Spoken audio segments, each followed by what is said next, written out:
Hey guys, it's Dave. Thanks for coming back, checking out another video, our monthly updates. Just want to say I appreciate you guys for even tuning in and spending your time, bored time, energized time, whatever time it is. Thanks for checking it out. Let's get into it. So as you can tell, I might have been going through a midlife, end of life, tween life crisis. And I wanted to dye my hair some crazy colors. And they're like, Dave, you have brown and gray hair. You gotta do the gateway dye first. So there it is. I went for it. I got the bleach blonde hair like 1982. Yeah, so we're into, September. We're almost on our year, this is August. We're almost into our year mark. Just wanted to kind of give an update, how I'm feeling, how the progression is going.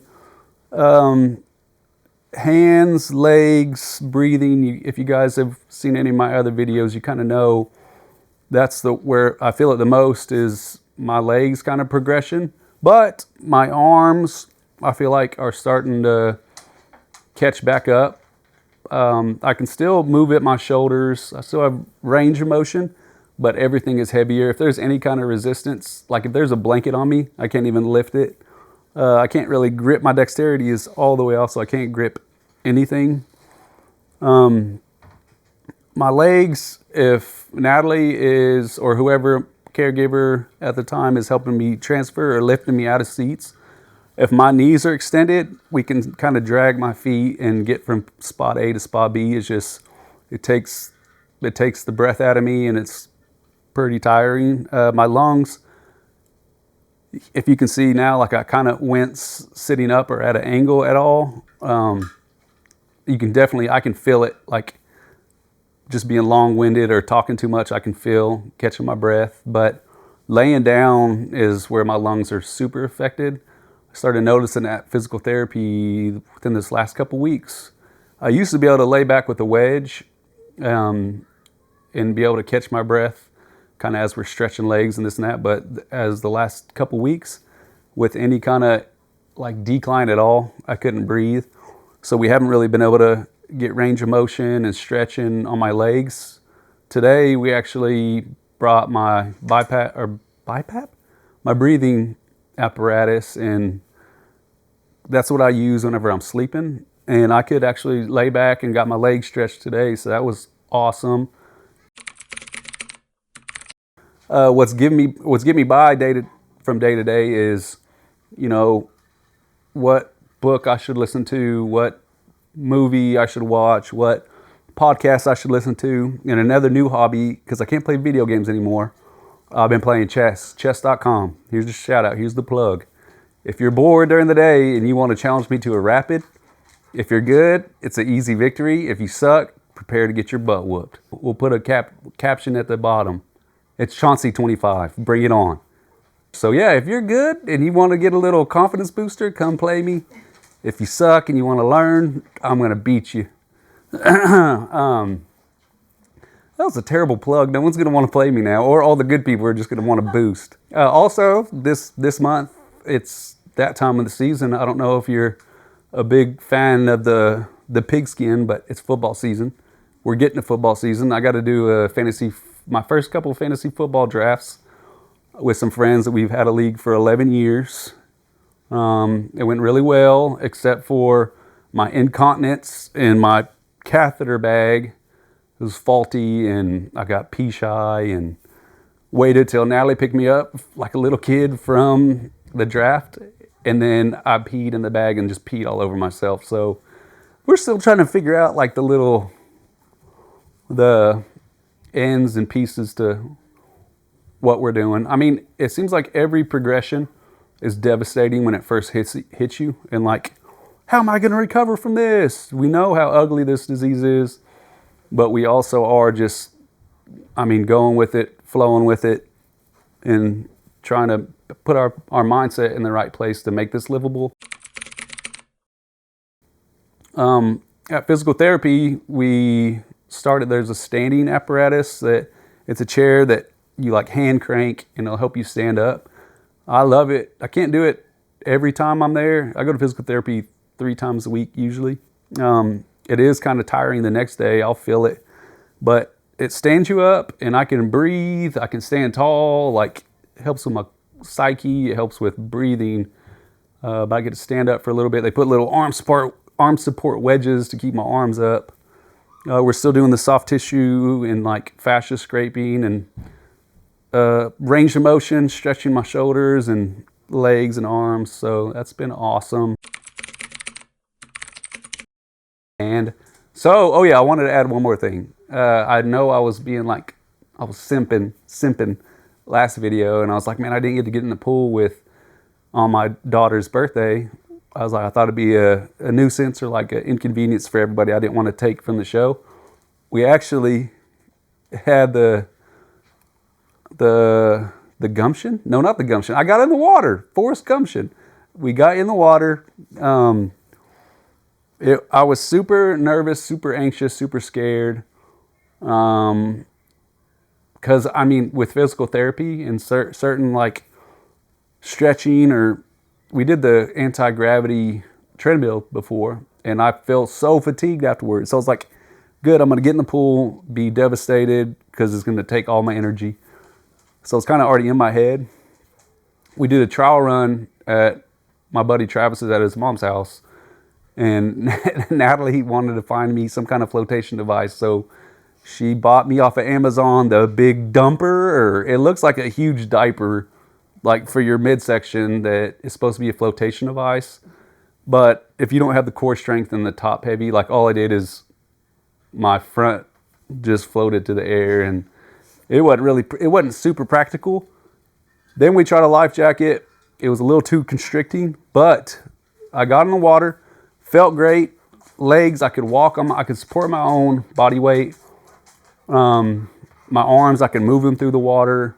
The only thing was my lungs, I could feel the pressure, and it was harder to like, I don't know if there's the energy of first jumping in, but it was harder to breathe in it. I could feel it like kind of pressing on me. We found that if my upper body, I used a little raft and sat my upper body up on it, supported it, and it was perfect. It was perfect. The next day, there was no fatigue. There was nothing. So yeah, so good news on that. We got in the pool. Then the next day, we got in the pool again. It was like a 2005 reunion. We got to see my buddy Charlie Nash. We went to John's house and had a get together there. So they got to kind of see the progression, and they saw the blonde hair and ripped it to me. Ripped it to me? Sock it to me. No, I don't know. But yeah, we got in the pool. It was awesome. Feel good. Lungs feel weird. I'm survived. I'm still here. This last week? 2 weeks ago? No, last week. We went to the ALS Nexus Conference in Dallas. It was super sweet. It was super cool. Me and my wife went there, and it was good to see fellow pals, and you get to see some patients living with ALS that have had it for 10, 15, 20 years plus. So it was motivational. It was also super cool seeing the doctors, the professors, the scientists, the researchers, getting to see the team of people that are intelligent people who are working on trying to make ALS livable or curable. Not curable. Find a cure. Yeah, it was a super cool trip. We got to get away without the kids for a couple days. And then we also forgot that, school starts that week too. So it was a quick 3-day turnaround.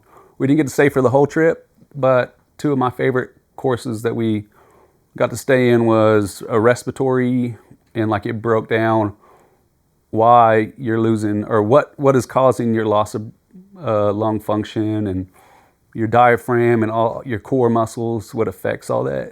And then getting to see what they can do for it to extend life.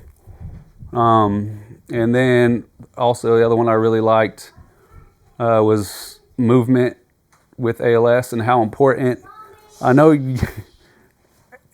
what's important with ALS is the range of motion, and I know you lose involuntary muscles, but just stretching and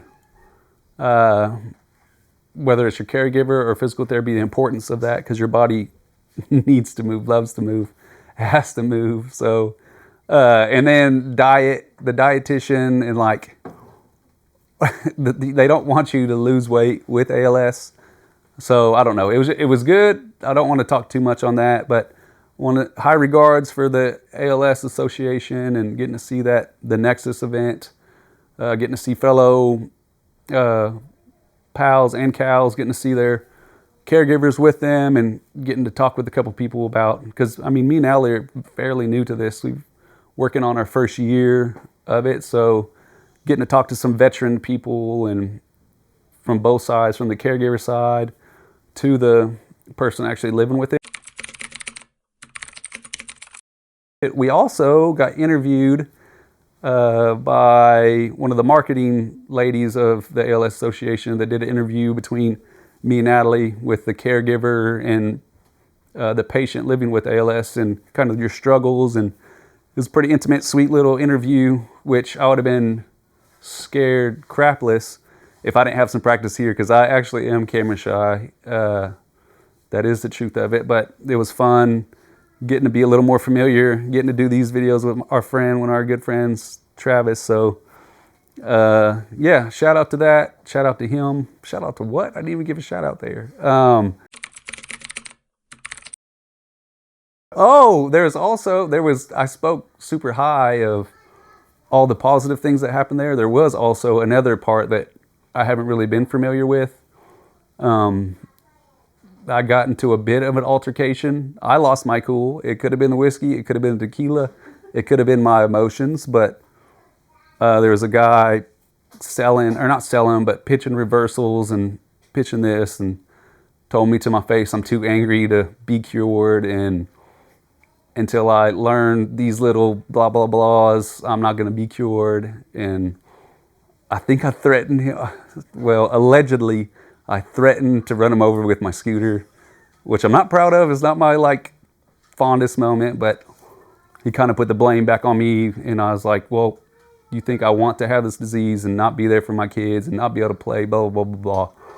So if you look back at it, my actions were justified to threaten to run him over. And yeah, that was that. But no, not my proudest moment. I saw him the next day in a huge crowd of people, and I apologized for threatening him running over with my scooter. But anyways, there's negative things, positive things, people selling, which just happens kind of with ALS, which I've noticed just living 9 months with it, 10 months with it, is people sell you. I think there's two sides of it. There's like a sweet side where people that care about you but may not have the scientific or like the background in medicine, and they want to be optimistic and say, well, find a cure, be this and this and that, or try this vegetable, or try this root, which is sweet. But then there's the other people who will take advantage of desperate families who don't want to die prematurely, and they kind of take advantage of that. And I'm a skeptic. I try to be a realist, but I see kind of both sides. And it was cool seeing the scientific side of it, really smart people, and then seeing the ugly side of people trying to sell a agenda for a cure.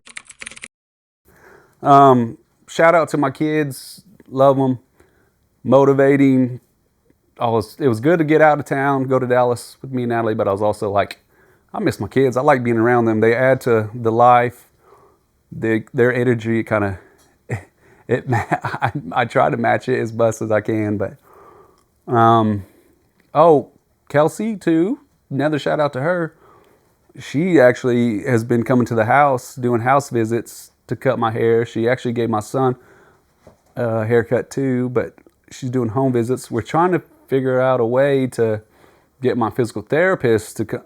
Rachel, if you're watching this, I'm just kidding, but no, we're trying to figure out a way to get home visits with physical therapy, just because it's starting to get harder for that transfer. We actually, RIP, my scooter that I've been riding around. I sat outside the mister a little too long at the bar after the draft and shorted a fuse. So we've been without that scooter. We're waiting. We ordered my actual big scooter. We're just waiting for insurance to process. That could be a couple months out. They warned it could take up to 3 months. So yeah, that's where we're at, kind of. Love you guys. Thank you for tuning in. Thank you for all you guys' comments and your concerns, thoughts, prayers.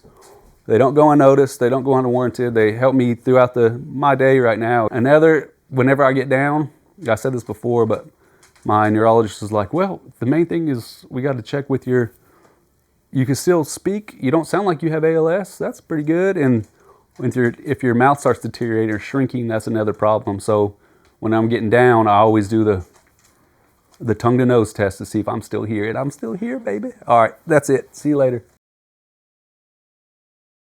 Look at the camera and say, like and subscribe, rock and roll for my daddy.